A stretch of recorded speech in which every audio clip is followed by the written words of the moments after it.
കൈമാറ്റ് പറഞ്ഞോ.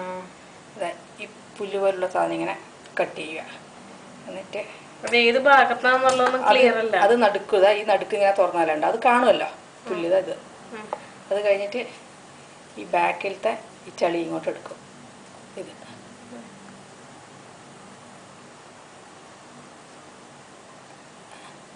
ഇത്രന്നെ ഉള്ളൂ. ഒന്നുകൂടി ശരിക്കും കാണിച്ചോ. പുല്ല്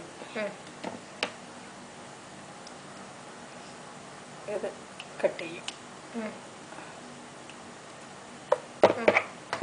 എന്നിട്ട് ഈ ബാക്കിലത്തെ ചളി ഇത് ആ ചളി ഇരിക്കണ ഭാഗം അടുത്തായിട്ടൊന്ന് കാണിച്ചു കൊടുക്കും. ശരിക്കും കാണിച്ചു കൊടുക്കട്ടെ. ഇത് അത് മനസ്സിലായി. എവിടെ നിന്നാണ് ഇത് എടുക്കണ്ടെന്നുള്ളതൊന്ന് കറക്റ്റായിട്ട് കാണിച്ചു കൊടുക്കുക. ഇങ്ങനെ എടുത്തു കഴിഞ്ഞാൽ ഈ ഇരച്ചന്തിക്കുള്ള ഇവിടെ നിങ്ങൾ ഞെക്കിയിട്ട് എടുക്കും. ബാക്കിൽ പൊന്തിക്കണ ബാക്ക് ഭാഗം അല്ലേ? ഇത്രയും എടുക്കണ്ടോ? ഓക്കെ.